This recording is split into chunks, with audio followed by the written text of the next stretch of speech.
All right, let's start this off right from Las Vegas. That's Brock Purdy to Christian McCaffrey. It happened quite often today. One more time. Just zipped the ball toward the sideline. Christian made the catch. Another chunk gain over and over and over again. How about Purdy to Ricky Pearsall? Now, that opened up practice today. Pearsall, not this exact play, but there was a Purdy to Pearsall connection that split the safeties for something like a 70-yard touchdown. Just depends on where they spotted the ball. You don't pay too much attention to that at the start of practice because it's not move the ball, so it's done. They just set up so they can run a bunch of plays. But it's very clear which plays would be touchdowns, and there was a Brock Purdy to Ricky Pearsall touchdown to get things started. We can start calling these later night reactions organized chaos, the organizing of chaos. I got this notebook at Office Depot before the training camp started, and I thought it was perfect. Organized chaos. So I go through all of the happenings at training camp. We're going to go to the page with a bunch of notes from what happened on 100-degree day today at the Raiders facility, and we can just essentially plow through all of the news. And yes, there is quite a bit of it today. 49ers had 20 players sitting due to injury. That included Nick Bosa, and then eventually it included C.J. West.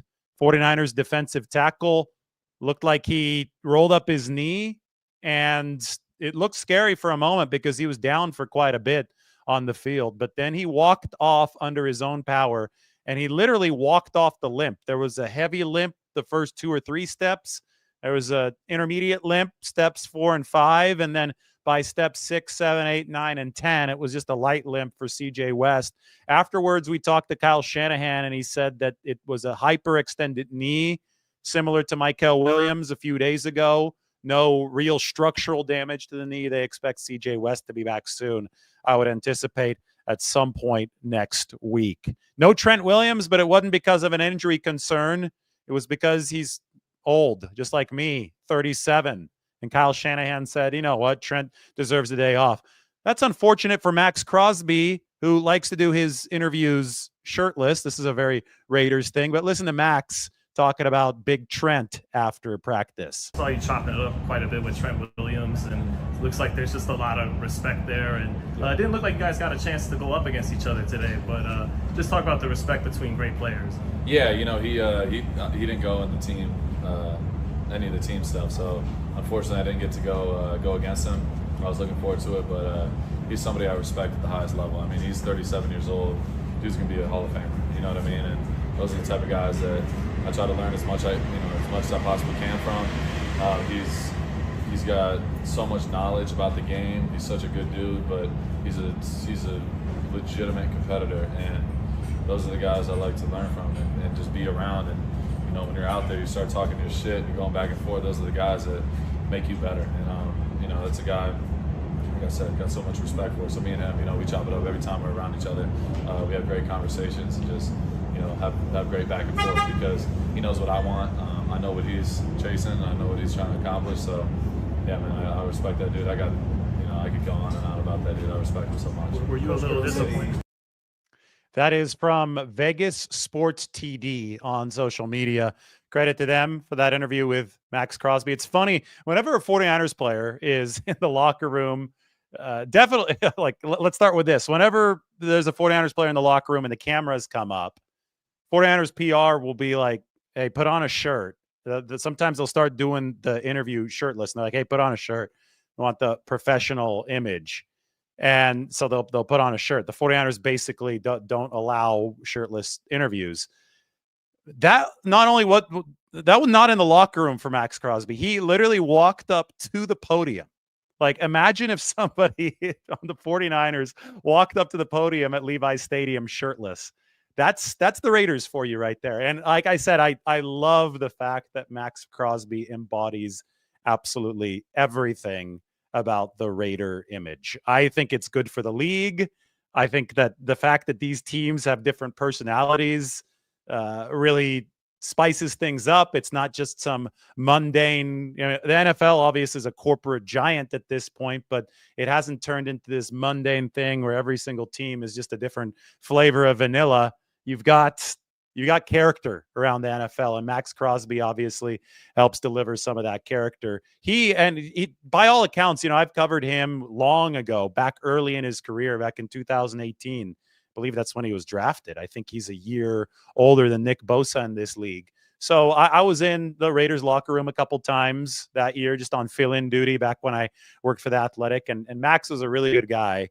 And I just get a kick out of everything about the Raiders. You're in the facility and you expect, you say to yourself, Pete Carroll's the head coach now. Maybe things are going to be a little bit different. Maybe he's going to run things the Pete Carroll way, and that's going to have its imprint on the Raiders facility. And it's like, nope, this is still the Raiders. It's still a little disorganized during practice.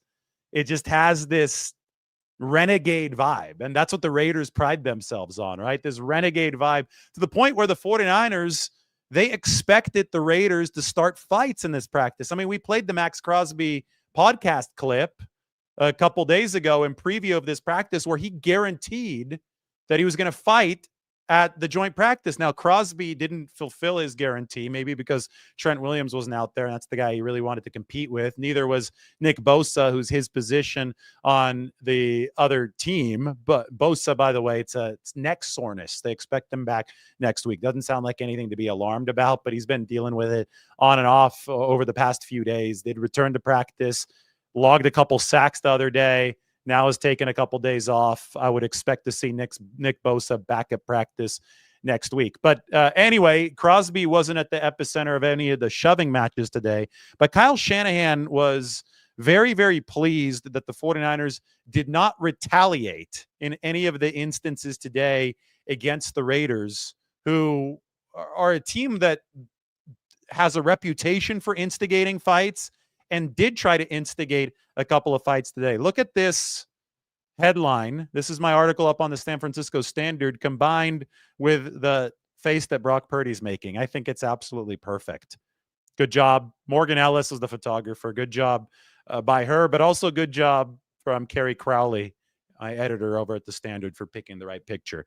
Big plays, not fist fights, define the 49ers' long joint practice with the Raiders. And as we get to that, let's go through the exact fight mechanics of this practice, and then I'm going to go through some more of the injury news. We can bust out the whole roster and show you exactly where the 49ers are entering the preseason game on Saturday. By the way, the guy up on your screen, he's probably going to play.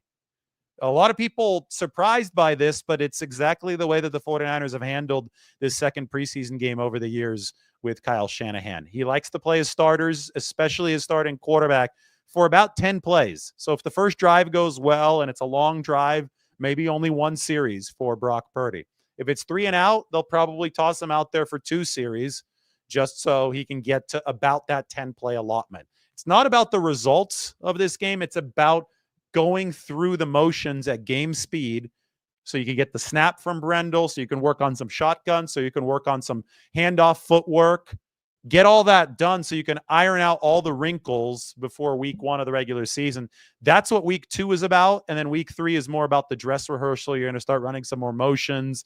You're going to start game planning for week 3. So you're going to, I don't think the 49ers will game plan for week 2. I think they're going to be calling plays. That's a lot different than setting up plays to be run later in the game. So that's something that you build up toward, and the 49ers are still relatively early in this entire preseason climb toward week 1, September 7th at Seattle. And it's not going to be Pete Carroll coaching the Seahawks, because he's coaching the Raiders. He was there today. And Pete is, College of Marin alumnus, was born in San Francisco. So Bay Area through and through for Pete Carroll. But it's just funny now that he's coached both the Seattle Seahawks and they're not the Oakland Raiders anymore, the Las Vegas Raiders. He obviously did coach the 49ers back in the day. Pete was the defensive coordinator of the 49ers in 1995 and 1996 for 2 seasons before he went to the NFL and then went to USC and turned them into the team of the 2000s in college football. Then he went to the Seahawks and he coached Richard Sherman and company. And then obviously he stepped away from that job and now has taken the Las Vegas Raiders coaching job. So a little bit more on Carroll and the defense in a second. I don't want to get too sidetracked. I promised you that I was going to get to some of the fight action today. So there were a couple of instances today where we saw the Raiders really try to instigate stuff. One, at the end of a special teams play, I saw Jacob Robinson, the 49ers rookie out of BYU, in a little bit of a shouting/shoving match with Caillou Blue Kelly. That is a cornerback for the Raiders. As soon as that happened, both teams started sending reinforcements toward that shouting match, and Fred Warner must have sprinted a good 40 to 50 yards. He was coming in as backup. On the other side, Devin White, might remember his name, former Tampa Bay Buccaneers linebacker, was a Super Bowl champion for Tampa Bay back when Tom Brady came through in that 2020 season. Devin White charged in from the closer Raiders sideline as backup, and Fred Warner and Devin White were yelling at each other. But I'll tell you that Devin White was the one that really had to be restrained. And I think that, anytime you got a football player with a helmet on and pads on, the guys restraining him, I don't think really would be able to restrain him if the guy who was being restrained was actually trying to get through the restraint. That makes sense. So I mean, just think about it. Some random staffer is holding back a football player. Do you really think that random staffer would be able to stop them on the field of play if that player had a ball in his hand and was trying to break the tackle and run through, especially if it's a linebacker-sized player? I don't really think so. So a lot of times it's this fake tough guy thing where they don't actually want to fight, but they want to act like they're ready to fight. But, it's such a pity that this guy's stopping me from fighting you. And I think that at that moment, Devin White was being a fake tough guy. He was, oh, look, he's holding me back. I can't get through to you. But at the end of the day, he probably wasn't putting full effort to get through to Fred Warner. Ended up being a good thing for the 49ers because they didn't want to fight there. And they definitely were showing more restraint than the Raiders. That's a theme from Kyle Shanahan on the whole day. I wrote about it here up on the San Francisco Standard, and there's one other instance. This was with Russell Gage, the safety for the Raiders, Chris Smith II. Gage had been unable to make a catch. It got broken up in the end zone, and Russell Gage got into a little bit of a verbal altercation with Greedy Vance. Greedy Vance, one of the Raiders' defensive backs. But that altercation ended, and Gage started walking back to the huddle. And all of a sudden, Chris Smith II just blindsided Russell Gage and came in and shoved him when Russell did not see it coming. They didn't punch him. That would be absolutely stupid because punching somebody in the helmet is just an invitation to break your own hand. But he shoved him when Russell wasn't looking. And it would have been a great opportunity for the 49ers to just start an all-out brawl. I mean, this was 3 or 4 seconds after the argument ended, and everybody was walking back to the huddle, and Chris Smith just comes in and puts down a shove. It was something that you would expect in a Raiders practice, right? And Kyle Shanahan said we came into this practice literally expecting it. Here, go to the article that I have up on the Standard. Link is in the description. First, there's the quote from Maxx Crosby. The fights, bro. I have 100% fight rate in joint practices, and I'm looking forward to continuing that trend. I just know it's going to happen, and I'm here for it. It's going to be a lot of fun. So when guys are saying stuff like that, Shanahan will definitely say something like this. We had an idea of what we would walk into. And Shanahan continued, I have no problem with people fighting. I have a problem with it hurting your football team and losing football games. So I looked at it as if you get punched and you throw a punch back, I told the guys it shows how mentally weak you are. Because all you're going to do is leave 5 guys left to handle the whole practice just because you couldn't handle getting hit in your face mask. And then Shanahan added, and that would probably hurt the other guy's hand. So I think he has a point. I don't think that football coaches dislike fighting. I think they like to see that their guys are chippy and ready to go in a violent sport. But I think they dislike the consequences, as they should. Because if you're throwing guys out of practice, throwing guys out of games, well, you're going to hurt your chance to win those games. But in the case of the 49ers, so many players on the shelf today. The CJ West injury made it 21 players on the shelf. They couldn't afford to have a player ejected and have that hurt the rest of practice, because none other players, their chances of getting hurt increases, especially on a hot day, as we saw today in the desert. Anyway, let's go back to Pete Carroll, because George Kittle today had just a fascinating quote and discussion about the Raiders defense, which is, in a way, like if you go through the DNA lineage of the defense, related to what the 49ers run, because Pete Carroll was the 49ers defensive coordinator in 1995 and 1996. Carroll returns to be the head coach of the Seattle Seahawks, where he perfects the cover 3, down 4 cover 3 for Seattle, and they win a Super Bowl. And that was the Legion of Boom defense with Richard Sherman and company. One of his youngest assistants in Seattle was Robert Saleh. In 2017, the 49ers hired Robert Saleh to be their defensive coordinator, the first defensive coordinator under Kyle Shanahan.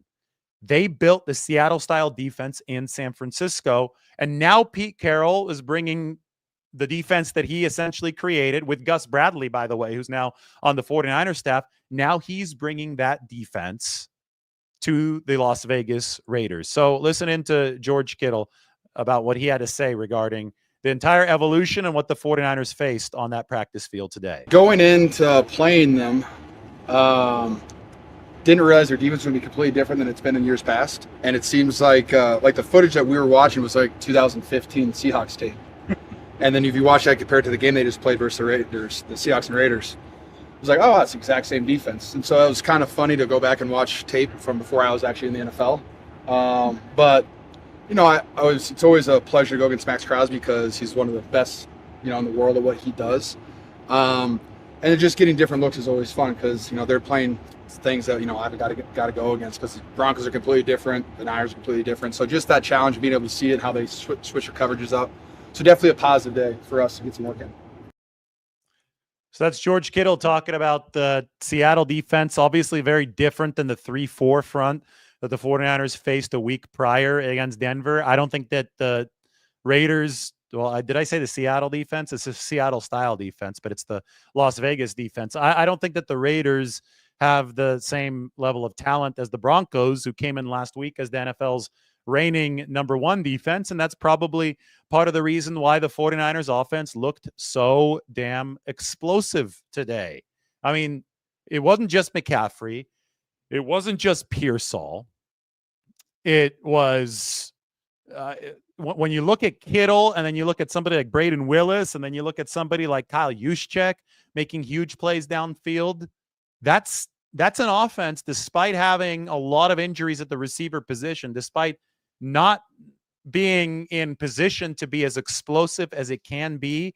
That's an offense that's making the absolute most of the weapons that it had available. And the 49ers today were able to put up some big plays against that Raiders defense, which did feature Maxx Crosby. On the other side of the ball, though, the 49ers didn't have Nick Bosa. Then they didn't have CJ West. They already didn't have Michael Williams entering this practice. I mean, the 3 of your rotational defensive linemen down just like that. I mean, there was even more not available for the 49ers. We should actually probably, as we deliver all this 49ers news, update the depth chart. Here we go. This is what it looks like right now. We're going to add some injury shading. That is not the depth chart. That's George Kittle. We're going to get the depth chart up right there. Okay, so here we go. Moving to the defensive side of the ball. Now that CJ West has an injury issue, we're going to change his shading to that pink color from the rookie green. And Nick Bosa, I mean, he's got neck soreness. I mean, that he missed practice because of it. It counts as an injury. So look at how down that defensive line is right now. I mean, these are the 53-man roster projection guys. I don't think all those guys are going to make the 53. I just don't have room to put all the defensive line in other spots, because I've literally filled up every cell here for the defensive line. They've got 21 defensive linemen on the roster as we speak. Now, they made a move today. They cut Michael Dwumfor, the defensive tackle, so we're going to remove him from this. But they did add the 2 guys who I formally added to this list yesterday, and William Bradley King and Damone Harris. Both of those players had to go out today and take snaps without really even learning the 49ers playbook. That's how thin they are. So they had to go to these guys over on the right side, because these guys in the middle, look how many guys were out of practice today. Bosa down, Elliott down, Williams down, CJ West got hurt. Yetur Gross-Matos will be back at some point next week, but not yet. Same thing. Robert Beal, I think probably next week. Kevin Gibbons, that won't be next week. That's going to be a long time.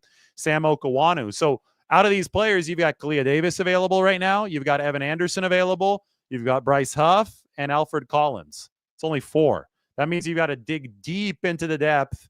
Sebastian Valdez, Jonathan Garvin, and then some of the new guys that you've brought in over the course of the past couple weeks. Jalen Allen, Bruce Hector, Bradley King, Damone Harris, and Trevis Gibson. It is absolutely a decimated defensive line room as we speak. And that's where we move to Robert Saleh's big challenge in this 2025 season. Robert is, I think, one of the best 5 defensive coordinators in the game. Is that fair to say? Top 5 DC. It's going to be really hard to quantify that. I get it, but we'll be a little bit subjective. We'll take some subjective license with that. We know he's one of the best, and we know that he is the guy the 49ers wanted for this job. And this job is multi-layered, and the layers are increasing with each successive injury that the 49ers face defensively. But in general, it's a young defense that has to replace over 40% of its snaps. Today, we saw the Seattle Seahawks. I keep on calling them the Seahawks because it's Pete Carroll and it's Geno Smith and it's a Seattle-style defense. Today, we saw the Las Vegas Raiders. It may have never been as hot in Seattle as it was today in Las Vegas. I should say is today in Las Vegas because I'm looking out the window right now and it looks like it's still 100 degrees. But the Raiders put up a lot of big plays on this 49ers defense. And I saw Deommodore Lenoir out on islands a lot, and corners are going to struggle on islands because you get there when the quarterback has too much time to throw. I saw Brock Bowers making big plays. I saw the Seahawks. I keep on saying the Seahawks, man. I saw the Raiders pushing the ball downfield with a lot of success. I saw Ashton Genty, who is, oh my God, the Raiders water bottle. Lombardi herself is pointing to the Raiders water bottle. And that's a reminder that Lombardi herself is here. If you want her on a show, let her know on Twitter. Let her know on, here's the Raiders water bottle. Let her know on the YouTube comment section. She reads the comments. I don't, but she does. So yeah, not every comment, but maybe she joins us tomorrow because we got a day off ahead of the game. This is Las Vegas Raiders natural spring water. These guys right here gave up a lot of big plays to Brock Purdy today, but they also had a lot of big plays of their own. And the 49ers defense, I could show it one more time. There are a lot of injury issues for this defense. You could see all the pink shading. Most of them are along that defensive line. So the 49ers are in tatters up front. The good news is that a lot of these injuries seem just minor. Guys are going to be back next week. That's great. But at some point, you have to return those players without seeing other guys get minor injuries at the same rate, because then you're just, swimming against the current and not gaining any ground or any water, I guess I should say, because you're not swimming on the ground, you're swimming in the water. But the 49ers right now are on this treadmill in the water that isn't helping them get any better defensively. When this season actually starts, even assuming health for everybody, and that's something you probably can't assume, but assuming that they're relatively healthy by the time that happens, Robert Saleh is going to have to find a way to replace over 40% of these defensive snaps. There might be up to 8 new starters on this defense. Now, that sounds very, very daunting, if not impossible on the surface, but it is tempered by the fact that they weren't good last year on defense. So it's not like Robert Saleh is taking a defense that was number 2 in the league, that lost a bunch of talent, and has to find a way to make it good. Now, he's taken a defense that was certifiably atrocious at the end of last season, and he's being asked to make it a little bit better. Okay, so the perspective with which you look at that is really important. That's what the national media just doesn't understand. A lot of the national media thinks that the 49ers defense last year was the 85 Bears or the 2019 49ers themselves, and that couldn't have been further from the truth. There's a reason they went 6-11. It's not because Brock Purdy played poorly last year. It's because they had one of the worst defenses in the league and the worst or second worst special teams unit in the league, behind only the Tennessee Titans. That was historically bad for Tennessee on special teams last year. So those were the 2 worst special teams units, and For the 49ers, it did a whole lot of wrecking of the record. So Saleh's coming in, and Kyle Shanahan is saying, Robert, please take this defense and make it not suck anymore. Like that's the imperative here. It's not, I need you to be the 2019 defense right out of the gate, because the 49ers understand they've got one of the best quarterbacks in the league. They have one of the best players in the league with Christian McCaffrey. They have one of the best players in the league with George Kittle. Same thing with Trent Williams. They're going to get Brandon Ayuk back. They have Ricky Pearsall rising for this team. They've got a lot of exciting talent on the offensive side of the ball. They really think that they could be, I think they believe they can be a top 5 offense this year. I think that if they're top 10, maybe push it to top 8 or top 7, all that they need is for that defense to be in the top 20. So it's like, Robert, give me a defense that doesn't suck. Okay. And if that happens, and if the special teams doesn't blow it like they did last year for the 49ers, and we know that they replaced the leadership there and they have new players there, if that all happens, this team can contend. You know, nobody's pretending that the 49ers are any more than that, but a lot of people are pretending that they're less than that. And a lot of people are being disingenuous about the challenge ahead of Robert Saleh and his defense. And right now, I think if they went to battle with this defensive line, it would be a bottom barrel defense. Yes, I get it, but they're not planning to go to battle with this defensive line. They're planning to heal up. You always need to heal up. Every NFL team needs to heal up. Nobody's got unlimited talent. And they're also planning to develop. We've already seen strides for some of these young guys. We've seen strides for Alfred Collins. These snaps that were taken today in the desert in Las Vegas from Alfred Collins, especially, really valuable stuff, right? Because he's got to show a little extra grit to get through a practice like this. It was all on him. First team, Alfred Collins, this was on him. Sure, it's not fair. Sure, his duty when Nick Bosa's in there is not going to be fully reliant on rushing the passer. Sure, he's going to have a job that he is more specialized at, but he's developing his game in non-ideal circumstances. And that's what that's the definition of good work. That's what the 49ers were trying to put together today. On the other side of the ball, they're also getting some good work. And this is interesting because Ben Barch has now missed 2 straight practices because he got hurt the last one, right? So now it's 2 practices where he's been out, or at least missed some time. Today was the whole practice with an elbow injury. Barch is in line to be the 49ers starting left guard. He might be back as soon as next week, but while Barch has been out, the 49ers have plugged a rookie, their 7th round pick out of Iowa, Connor Colby, into that left guard position. Colby wasn't the only one in that first team left guard position today. We also saw Nick Zakelj make a little bit of a comeback. We've noted that Nick Zakelj seems to be sliding down the depth chart over the course of the past few days. The fact that he was back taking some first team reps was at least a note that this is still a battle between Nick Zakelj and Connor Colby as to who's going to be Ben Barch's top backup. But I think Colby is very much still in the spotlight. And we talked a little bit with Kyle Shanahan about his skill set. It's in at first. You try not to get better each week. You know, when you get these guys in at first, you try not to judge them too hard because it takes a while. But the cool thing about alignment, if you just gradually get better each day, you kind of learn what we're asking. It's always different techniques. You never have a guy come out of college who is going to have to run as much as we ask him to as a line. So that always takes a number of days, sometimes a number of years. But I think he's improved a lot here in these last couple of weeks. And so I got a high PFF grade, so I know you guys are all on top of him.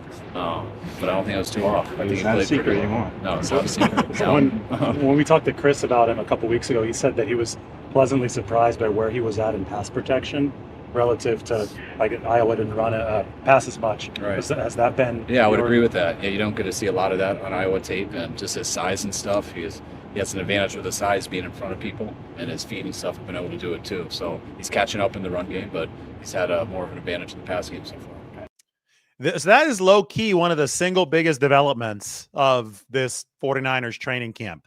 Connor Colby has impressed the 49ers with his pass protection to the extent that the 49ers believe that his pass pro is better than his run blocking. For anybody who watched Connor Colby's Iowa tape, that should be downright shocking. Iowa doesn't pass a whole lot, as I just discussed there with Kyle Shanahan. But B, I thought that he was better in run blocking. But it also is a reminder of how different the NFL game is. There's so much more intricacy and so much of pass blocking success. It's not just physical, although that's a big, big prerequisite, but it's cerebral. It's how well can you work understanding the nuanced rushing schemes coming at you. How well can you work not only with your own pass protection, but with the teammates around you to make sure that you're taking the right blocking angles, to make sure that you're identifying the movements of the defensive line, identifying blitzes. So it's really hard, just like the quarterback position, I think is tough to project from college to the NFL because it's a new, different game at the pro level. Same thing with offensive line play. It's really hard to project who's going to be good at what in the NFL level because it's so different than college. In college, it's simple. Have you guys ever watched a college game? It's so simple. It's like one-on-one, every guy, one-on-one. It's like Alabama. Well, they're not that good anymore, but back when they were beating everybody, they had a better athlete at every position. One-on-one, they're just going to go kick your ass. And then they play teams who are, worse at every single position. In the NFL, every single one of these guys was the best player on their college team or the second best, like one of the top 3, right, on their college team. Every single one of these guys was one of the best players in the country. Like, that's what the league is. It is the cream of the crop, the top of the top. So if every team just ran one-on-one football from here to Sunday, there would be very, very little separation between the teams. What ends up happening is that the schematic position that you put guys in and the nuances that they develop, that's what's going to determine the difference between wins and losses, not only on an individual level when you're looking at practice and matchups up front, but on a team level. And because of that, the game is played in a totally different arena than college football, where brute force or speed will be enough to win 95% of the time. The NFL game is played in whereas college, you could call it checkers in a lot of ways. This is chess. And you got to be thinking 4, 5, 6 moves ahead. And if you're not, then you're going to get exposed. And the reason that guys like Maxx Crosby and Trent Williams and Nick Bosa are so far ahead of their peers is because they are playing 9 moves ahead, right? They're chess masters that combine that mental acumen with the physical prowess. And it's really hard to find that combination at an elite level, but that's what makes the league as difficult as it is. And that's what makes the projection for somebody like Connor Colby and for Brock Purdy, another 7th-round pick out of the state of Iowa. That's what makes the projection so difficult, because you don't know how they're going to respond to this cutthroat NFL environment where the test is so much different than college until they're actually in it. If the league knew that Brock Purdy would process what was happening in front of him at the NFL level as well as he does, he would have been a top 5 pick. 100%. Also, I think some of the league scouting isn't the smartest, and they focus too much on things that aren't cerebral when you probably should be focusing on the cerebral stuff, especially at the quarterback position. So I think there's still something left on the table in that regard when it comes to NFL scouting and drafting. But at the end of the day, processing power just is really, really hard at any position to predict. And once you have somebody who can process, and I think Connor Colby has shown the 49ers that along the offensive line, well, then you get into a position where somebody surprises you. And I really think the 49ers are surprised by Colby right now. Let's get this open up on the screen. We've got the 49ers offensive line. So, Zakel's going to battle. And I thought that he was okay today, and we'll see what it looks like on Saturday during the game, where the 49ers play a lot of starters and also will definitely play for a more prolonged period some of their second string guys. But I would expect that Nick Zakel and Connor Colby will both have a chance at that left guard position. Zakel has got a benefit when it comes to chances of making this roster because of his ability to also play center. Zakel's center left guard versatility is a significant deal. And unless the 49ers have different plans for backup center, like a Matt Hennessy, and this could be from the practice squad, but I think it's more valuable to have the guy on the 53-man roster because there's more flexibility for backup center that way. But unless the 49ers have other plans for backup center, remember that is always in Nick Zakel's back pocket. So I'm very, very intrigued to see what's going to happen with Zakel, what's going to happen with Colby, how the 49ers will divide those reps coming up on Saturday, 1 p.m. Allegiant Stadium here in Las Vegas. Just got a text from Greg Papa. He might be watching, so let's all say hi to Greg. If you guys all want to wish Greg well in the comment section, please do so. We're praying for Greg as he continues to undergo treatment for cancer, and he obviously is in our thoughts. So, today I thought of Greg because the last time that we were here in Vegas, it was the Josh McDaniels era. That was a much more restrictive era when it came to media access because Josh McDaniels came from the Patriots and the Belichick tree, and they absolutely hated the media over there. So they put us into this corner. But Greg, because of some poor treatment from Mark Davis that dated back to Greg and the termination of his employment with the Raiders, Mark Davis wouldn't let Greg onto the field, even though the other 49ers broadcaster, Tim Ryan, was allowed onto the field. So Greg and I had to watch the game or watch practice together in the upper corner of the bleachers at the Raiders facility when, there was probably 2 practice fields, empty ones, between us and the action. So the Raiders made sure that we were as far away as possible from everything 2 years ago. And we're kind of squinting, binoculars. Okay, who was that? Was that Christian McCaffrey scoring or was that somebody else? Because you really couldn't tell on some of these snaps. So it's funny. Greg has told that story a lot. He did when he came on to our podcast a few months ago. But I miss Greg today because I was back at the facility and there was much more opportune viewing set up there today. I think they would have even let Greg roam around the field like I was able to roam around the field today. So hopefully he's watching this and hopefully he's read the article and we've given Greg a good update into 49ers practice. And if it's, that's from Lombardi herself. So we, to make this a really good practice report, I think that we need to get through absolutely everything that happened. And if you want me to go further into some of the injury news, I absolutely will. But now I can actually sit down. If those of you who watch the instant reaction, that thing I did in 102-degree weather outside, thankfully I had, shout out to San Francisco Fire Department, station number 13. These are the guys with the Brock Purdy jersey. We had the hat.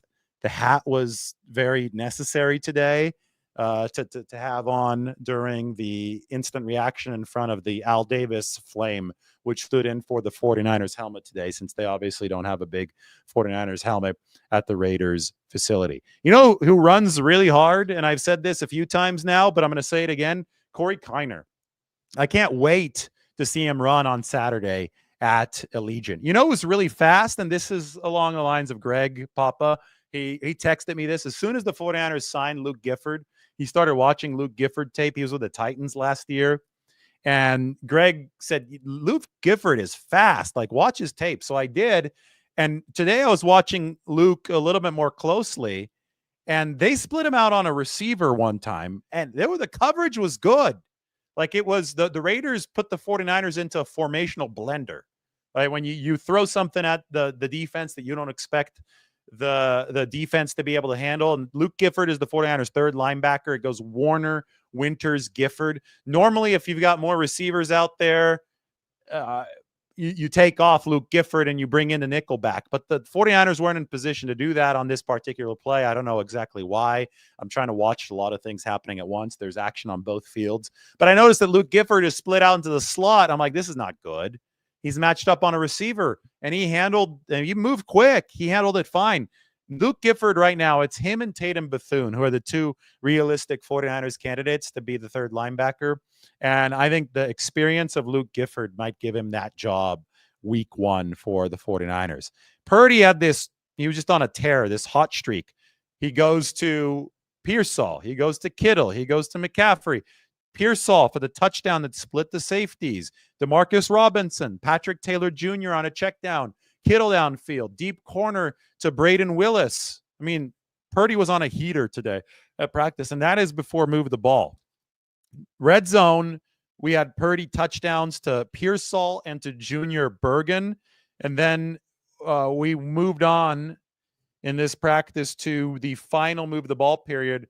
Purdy to Juszczyk, Purdy to McCaffrey, Purdy deep to Juszczyk for a touchdown. I mean, just really, really quality stuff. The other side of the football, though, that's where the 49ers defense was struggling. That was the other field. I'm looking left. I'm looking right. I'm watching both of these things unfold. If you want to, Brock Bowers gave Deommodore Lenoir some trouble. They got him isolated one-on-one. Bowers is a size advantage. Touchdown for Brock. Later on, we saw Jacoby Myers beat Darrell Luter Jr. for a touchdown. Safety help couldn't get there in time. Aiden O'Connell led a touchdown drive against the 49ers second team. Trey Tucker, shorter receiver, more of a slot guy, found himself matched up against Jair Brown. He scored a touchdown. Jair just doesn't have great speed. And Trey Tucker was able to get a step on him in this practice. I think, the 49ers defense, right now, Jair is playing first-team snaps. I think they want more speed at safety. And because Pinnock was out today. Jason Pinnock was out. So it was Pinnock down, Jair up, with Marquise Siegel, who does bring the speed that you want as the 49ers, as the second safety or the first safety for this team. So Siegel's hadn't been given up a whole lot. Most of the damage today came against Jair Brown. There was even a play today that Brock Bowers dropped where the damage would have been even worse against the 49ers defense. The receiver that we saw Luke Gifford cover, I'm kind of digging through my notes right here. I want to see how fast that receiver was, or at least get a little bit more intel. He was covering Colin Johnson. He was covering a bigger receiver, right? Colin Johnson, 6'5", 220. He went to Texas. That's a tough matchup. It's a guy with long strides. This guy who Luke Gifford was able to cover about 20 yards away from the end zone today. So just one of the noteworthy things that I saw from the 49ers defense at practice. And then, they gave up a lot of yardage, but one thing that I think that Kyle Shanahan definitely happy about is the fact that these guys hit. D. Winters has not been afraid of hitting this camp, continued today. Jalen Graham, he rose in my estimation today with a nice hit that he put on the Raiders. This guy's thump. They're not afraid to fly around and hit, even if they're making some mistakes. And, let me just go back to the Rams model. The Rams were the number 29 defense in the league over the first 3 months of last year. And if the 49ers are following the Rams model, doesn't it make sense to think that the 49ers may not be the best defense in the league, or at least not even a top half defense for the first half of the season, for the first 3 months of the season? I think it's very, very plausible. I think anybody expecting more out of this defense is ignoring the fact that they weren't good last year and they needed to go through a big renovation, and renovations take time in the NFL. So I don't think, I think it's totally reasonable to expect that the offense will need to be the locomotive that pulls the train for the 49ers. And that's fine. That's how they built this over the offseason. And I think we're getting signs of that through this offseason. But where the 49ers are still strong is in the star power department with Bosa, with Warner, with Lenoir. And I think that they've planted some nice seeds to improve the run defense. Collins, West has to get healthy again. Michael Williams has to be back, and those are knee hyperextensions, so they should be back next week. Collins has to continue improving. We'll see what they do at the cut down. We'll see if Sebastian Valdez makes the team. Linebacker, Winters, Warner, next step. I mean, there's so many moving pieces here, but the big overarching connector of everything is Robert Saleh, who has that linebacker's background. He could bind the whole defense together. the best news for the 49ers is that I think that he's the man for this job. And I think it's going to be fascinating to track all of it over the course of this entire season. All right, you guys have homework. Are you ready for it? The homework is read the article up on the San Francisco Standard. Make sure that you subscribe to the San Francisco Standard. I've got it ready for you right here. There you go. Big plays, not fist fights, define the 49ers' long joint practice with the Raiders. It's up there. We go through absolutely everything. I'm looking for my phone here. I can't find it. I wanted to check something. Do you see my phone? Don't worry about it. I don't think I need my phone. I wanted to look at one more thing here before we signed off, but I'm going to look at questions. So we got time. Don't worry about it. Keep on resting. It's all good. Or should we go to dinner in Vegas tonight? Anybody have a recommendation for something that's like really good? She keeps on yelling In-N-Out Burger. Not yet. I eat In-N-Out Burger when I'm in California a good 2 to 3 times a week. So I don't find it. It's not exotic in Las Vegas for me. Yeah. It's like I came all the way here to go to In-N-Out. Las Vegas has some good restaurants, but I mean, you have to take out a loan to pay for them. And it's just kind of a pain sometimes. Like the one that you want to go to is in a completely different casino. If anybody knows of a really good Vegas place in some rundown strip mall, because I know Las Vegas is really good at giving you like an awesome option where you would not expect it in a rundown strip mall, please let us know. And maybe we'll, here, there's a place called Cleaver Steakhouse. You want to start writing these down? The recommendations are coming through. So, I know that Kenny is not serious. The Rio Buffet. Yeah. Thanks. That's where we won't be going. Yeah. Let's have some. Tyler says that Cleaver Steakhouse is literally in a rundown strip mall. Have you found it? All right. Good. It looks like a vibe. Good. Papa J is trying to tell everybody that Whataburger is better than In-N-Out. I don't buy it.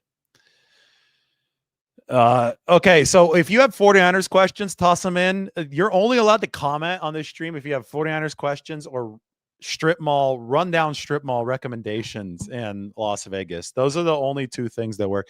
By the way, we have an awesome view here. It's really, really cool. We're at the Fontainebleau, which is really nice, but we don't want to go to the steakhouse where it's like literally there's a $288 steak. So we'd rather go to the rundown strip mall today. I got to show you guys the view though, with the curtains opening up. This is really cool. You guys ready for this? Here it is. You press a button. It's like a modern hotel room. And look at that. They open up and then you could see all the way down to downtown Las Vegas. And you could also see it's not a rundown strip mall, but it is a massive vacant lot. Like they could build a second Allegiant Stadium on the size of that vacant lot. And that's my studio right there. You could see my screen and my little ring light and everything. Like nobody does high-rise buildings next to vacant lots better than Las Vegas.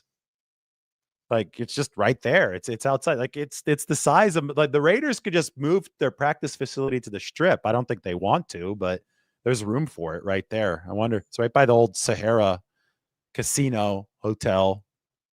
Everything that you need in the Sahara. We're not going there though.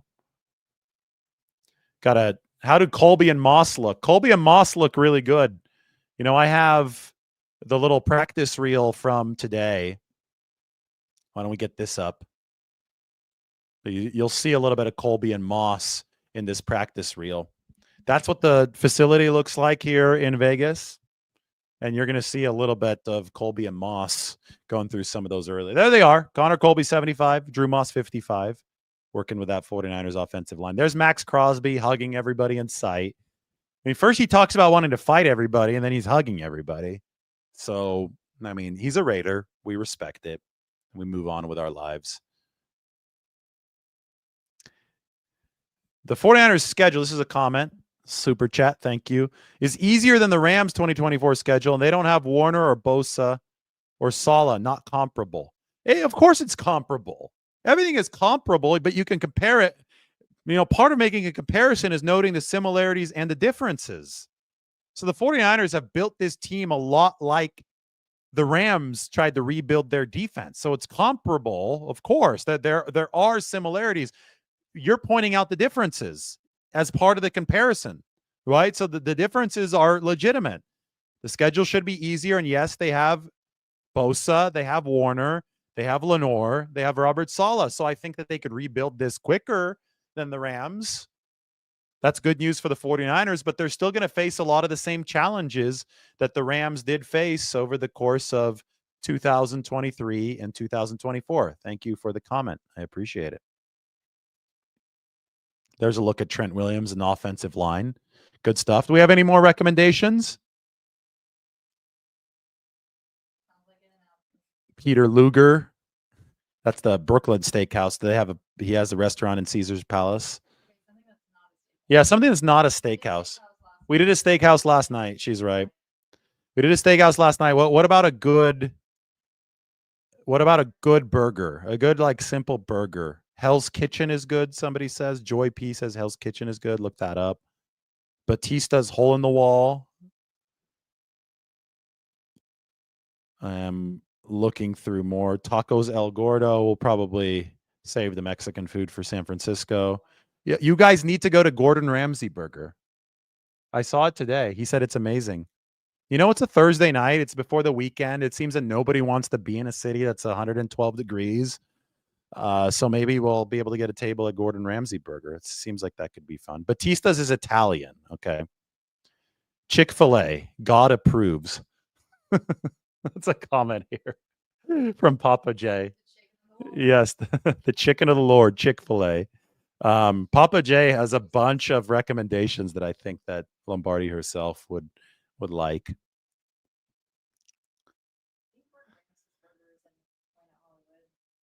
Yeah, it's down the strip. Yeah. It's hotter here than Reading. Yeah, it is hotter here than Reading. I'm sure Reading is not cold right now. That's for sure. Central Valley Towns, August 14th. I know it. I grew up there. I'm reminded of where I grew up when I step into it's kind of like a hairdryer. You walk off the plane and it's like a hairdryer just blasting you in the face. Now, we did get prepared for this. On our honeymoon, we swung through Dubai, where it was this temperature and humid. So this is dry heat. I could deal with it. Like, I stood out there practice. I did an instant reaction near midday at the Al Davis Torch or Flame, and that was good. Like the reaction, I survived. The camera survived. I would not have been able to do that in July Dubai weather, because it's like juts out into the Persian Gulf, and that means that the humidity just hits you. It's like this hot blanket, like just all around you at all times. It was disgusting. And then, what was crazy is that we went ATV riding in the desert where it's still really hot, but especially after the sun went down, well, we had that, the camel ride was really cool, but then we had that feast in the desert, and it was actually decent. It was bearable because, yeah, it was a Middle Eastern tailgate. It was cool because you would go away from the Persian Gulf, and all of a sudden the humidity would go down, and it'd be more like Vegas weather, right? And once the sun goes down in Vegas, it's still warm, but you could sit around the pool and not feel that you're just going to be completely incinerated. So, Heart Attack Grill. Oh my God. We're trying to eat healthy right now, man. And you're recommending a place named Heart Attack Grill. Yeah, it's humid in DC. I'm getting comments about that. I am not surprised. DC is literally on a swamp. Any more 49ers questions? We're getting a lot of Gordon Ramsay burger recommendations. I mean, people in the comment section are going to take issue with you. All Red is another recommendation here for Vegas. All Red. Blake Shelton's place. Is it Blake Shelton's place? I know, Margot, I'm having a conversation with 500 people here when I say this, so I hope that one of them answers me when I ask the question. All Red is a Nashville themed bar. Yeah. Well, we don't need to go to the Nashville theme bar in Las Vegas. Yeah. Yeah, it's Blake Shelton's place. So you're right. We got a Fuku burger recommendation. That's the Japanese burger place that's supposedly really good. Nice. Somebody has said Malik Mustafa. He's still out. Don't expect him back until regular season, some point. Coming off the torn ACL in the final game of last year. That's Armando asking about Malik Mustafa. That's what I told you last night, but you weren't really in the mood for. I did. I told you you just weren't in the mood for. Yeah. Do you want to go? We might be going to Fuku Burger, guys. She's looking at the menu.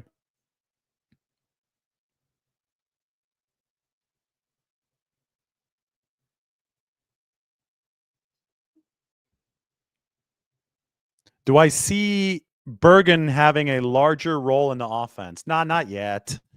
I think Bergen is a special teams guy who I think he's impressing more offensively to be a depth piece at receiver to give himself some roster flexibility.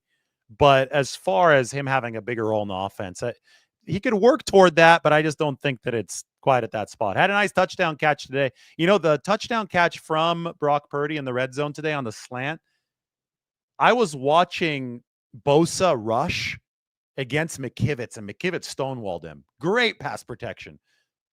Did I say Bosa? I said Crosby. I was watching Crosby rush against McKivitz, try to go to power, try to use his length. He's got those rubbery long arms. Try to go power against McKivitz, and McKivitz was a wall. Sets the pocket. Purdy finds Bergen. Touchdown 49ers in the red zone. Bergen could be a gadget guy. Absolutely. It's possible. So much of this is going to depend on health when the time comes. And that's week 1 and then further into the season. The roster is never a static thing. NFL rosters are these living, breathing entities that change every single snap, basically, because it's a violent sport. Guys get hurt. You've got to have depth to make it all the way through. Another Gordon Ramsay burger recommendation. Okay, how about this? Do you guys want a little fan meetup tomorrow? If we do it, we'll probably just do it here at the Fountain Blue. If you want a fan meetup tomorrow, then we'll post about it in YouTube community. How about that? Give us a thumbs up in the comment section. Hopefully you enjoyed the recap of the joint practice, all this 49ers news that came through. Rollin' Smoke Barbecue, another good one. We're just looking through all these Vegas recommendations now, but it is time for us to go. Everybody, thanks for watching. Big news from Vegas. Make sure you check out the article up on the San Francisco Standard. Pin it at the top of the comment section for you right now. Everybody, take care.